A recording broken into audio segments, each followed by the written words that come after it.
Imaginen la escena. Eres el sultán Sanjar, el gobernante más poderoso del mundo islámico, cuya autoridad se extiende desde las fronteras de China hasta las arenas de Arabia. Despiertas en tus lujosos aposentos, custodiados por 1000 soldados de élite, apartas las sábanas de seda y tu mano golpea a acero frío. Un puñal de plata se yergue clavado en el suelo, a escasos centímetros de tu garganta. Ningún guardia escuchó pasos, ninguna puerta fue forzada, y bajo la empuñadura descansa un fragmento de pergamino con un mensaje que hiela la sangre. Si no hubiéramos deseado el bien al sultán, este puñal estaría en su corazón, no en el suelo. Este momento de vulnerabilidad absoluta en una habitación llena de oro marca un cambio aterrador en la historia del poder, donde el miedo se convirtió en un arma más afilada que cualquier espada. Mientras el mundo medieval se concentraba en grandes cruzadas y asedios masivos, las crónicas secretas de la corte selyúcida susurraban sobre un estado en la sombra que operaba bajo un conjunto de reglas completamente diferente. Esta era la tarjeta de presentación de la Orden de los Asesinos, una organización que no necesitaba un ejército para conquistar un reino, solo requerían la parálisis psicológica provocada por un solo golpe bien colocado. El imperio selyúcida dominaba el siglo XI como una maquinaria militar que aplastaba todo a su paso. Su caballería pesada convertía las llanuras de Persia y Anatolia en cementerios para sus enemigos, y sus fortalezas parecían inexpugnables.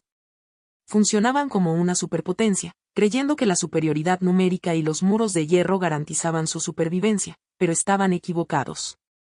Hassan I-Sabbah observaba este imperio desde los márgenes de la historia.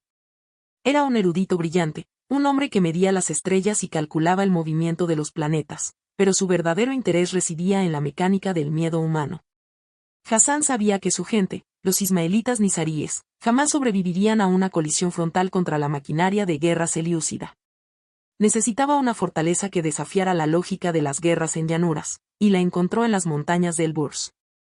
Una cresta rocosa dentada llamada Alamut, que se traducía como la enseñanza del águila, se convirtió en el sitio ideal. En lugar de un ejército, Hassan envió misioneros a la guarnición del castillo. No portaban espadas, portaban ideas, y lentamente los guardias comenzaron a buscar el liderazgo en Hassan en lugar del gobernador designado. Cuando Hassan finalmente cruzó las puertas, la fortaleza ya se había rendido desde adentro sin disparar una sola flecha, y al antiguo dueño se le pagaron 3.000 dinares de oro. Así, sin derramamiento de sangre, la orden obtuvo su cuartel general. Hassan transformó este pico montañoso en un laboratorio para un nuevo tipo de guerra, reclutando hombres que lo habían perdido todo debido a la expansión selyúcida y entrenándolos para mezclarse con el entorno. Esperar meses por el momento perfecto y asestar golpes que cambiaran la historia. A estos hombres se les llamaba fedayines, o los que se sacrifican. Su primer objetivo fue Nizam al-Mulk, el gran visir y cerebro del imperio, asesinado por un hombre vestido de místico sufí a la vista de todos. El asesino no intentó huir, permaneció de pie con una sonrisa de tranquila satisfacción, esperando ser abatido por la guardia. Esta ejecución pública envió una onda de choque a través de la élite gobernante, los muros ya no parecían sólidos, los guardaespaldas ya no parecían leales. Y los asesinos demostraron que nadie estaba fuera de su alcance.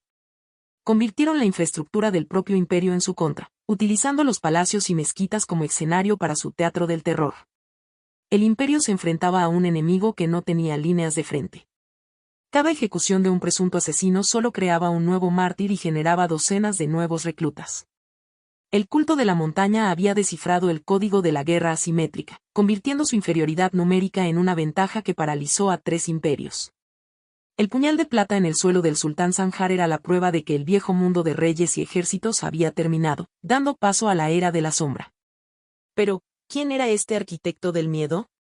Hassan I-Sabbah creció en la ciudad de Rayi, un cruce de comercio e ideas peligrosas, donde él, hijo de un estricto erudito, devoraba conocimientos sobre geometría y astronomía.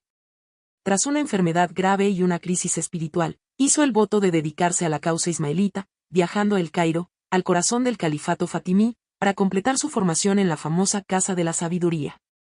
Al regresar del exilio y tomar Alamut, Hassan nunca más salió de la fortaleza durante los 35 años restantes de su vida, dirigiendo una red global de agentes desde su celda.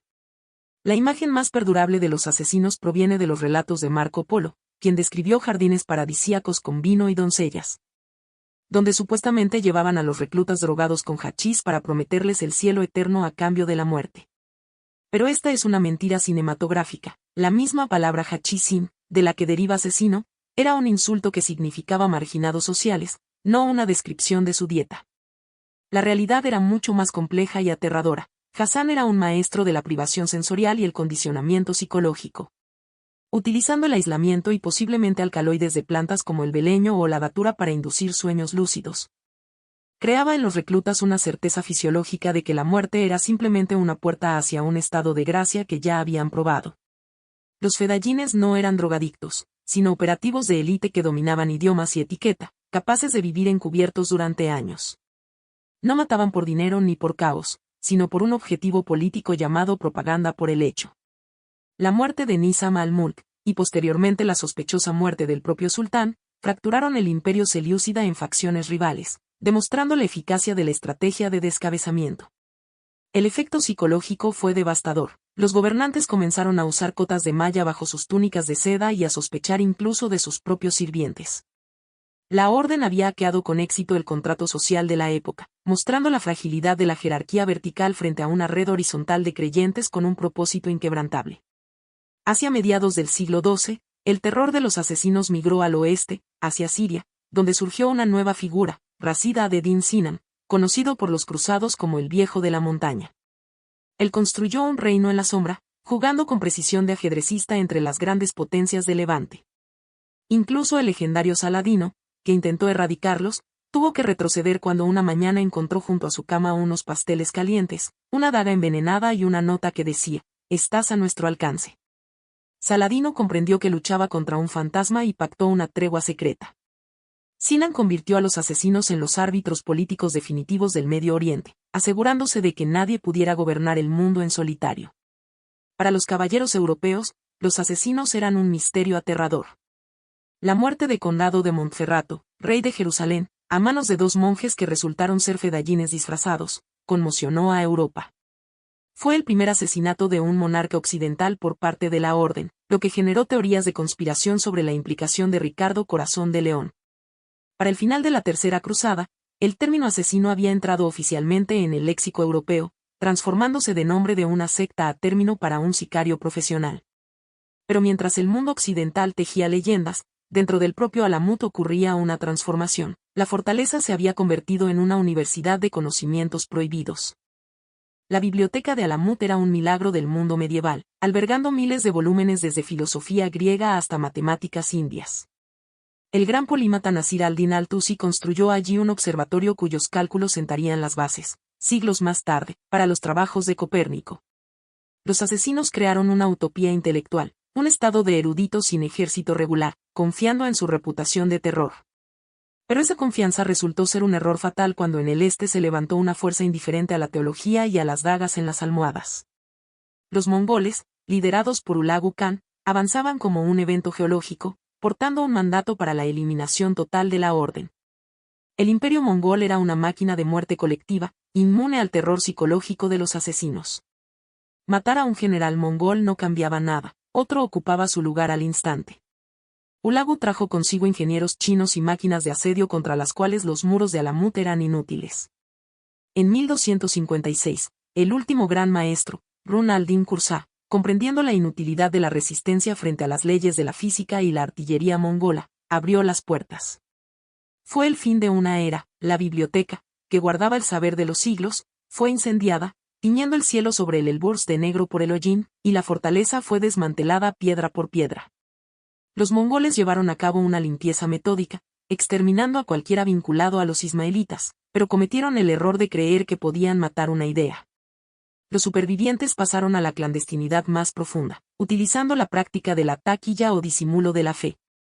Durante siglos, los descendientes de los temibles fedayines se transformaron en una pacífica comunidad de comerciantes, hasta que en el siglo XIX el linaje de los imanes salió de las sombras bajo el título de Aga Khan. Hoy, el sucesor espiritual de Hassan I-Saba es un filántropo que construye universidades y hospitales, y la red de desarrollo Aga Khan se ha convertido en un símbolo de humanismo, cerrando el círculo histórico desde la destrucción de imperios hasta la construcción del mundo moderno. La historia de los asesinos es un recordatorio de que la verdad a menudo es más increíble que los mitos. Alamut cayó, pero la leyenda sobrevivió, convirtiéndose en un fenómeno de la cultura pop y en una interrogante filosófica sobre la naturaleza del poder. Los mongoles tenían el hierro, los selyúcidas los números, los cruzados la fe, pero la orden encontró la manera de perdurar más que todos ellos, convirtiéndose en un fantasma que no puede ser atrapado. Los muros caen, los imperios desaparecen, pero una idea, una vez plantada en la mente, es inmortal. Si esta inmersión en las sombras del pasado ha despertado su curiosidad, consideren suscribirse, porque la historia que sigue trata sobre la fuerza imparable que finalmente derribó el nido del águila. El ascenso del Imperio Mongol. Díganme en los comentarios qué creen que fue el arma más grande de la orden, la daga o la biblioteca. Nos vemos en el próximo capítulo de nuestro pasado compartido.